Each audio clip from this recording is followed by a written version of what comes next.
What's going on with the Packers and how this all came together, best you can tell?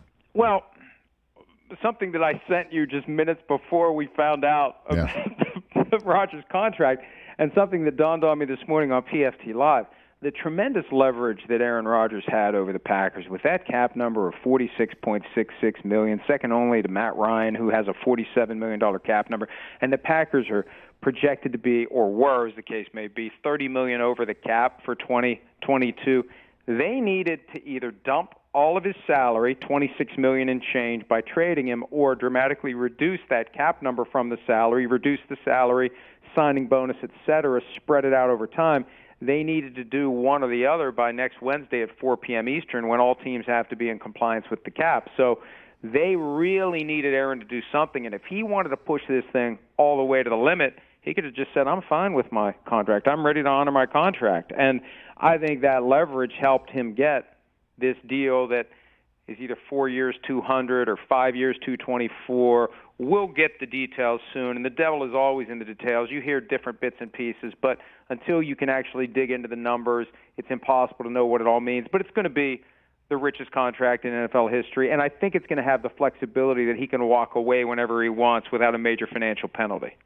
For him or for the team is what you're saying? Well, for him. Right? For him. Okay, for him. Now, and it could just be they take the signing bonus and they defer the payments into future years, so he doesn't have to go through that awkward step of paying money back. But whatever the case may be, they're trying to set it up, I believe, from what I've heard, as him having full flexibility to walk away whenever he wants and not have that sort of Damocles financially hanging over his head. Or he can play it out all the way through, and he has 22 years with the Packers, which is an incredible number. And certainly since we thought 22, the number would be the league year in which he would have to be gone, because it was Jordan Love's job for sure. The Packers were absolutely going to go to him, and back-to-back MVP years after Jordan Love gets drafted changes everything. It's amazing. It really is amazing how this thing is flipped. I've never seen a draft pick light a fire under someone's ass the way that the Jordan Love pick did with Aaron Rodgers. And, it's funny. I wonder how much of that was intentional, because I know the year before, when Tyler Dunn was still at Bleacher Report,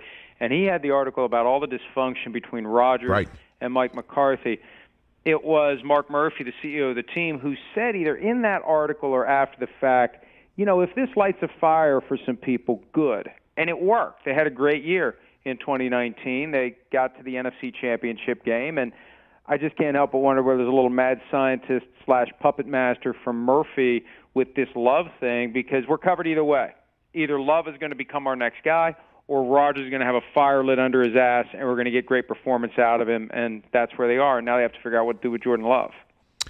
Well, what do you think?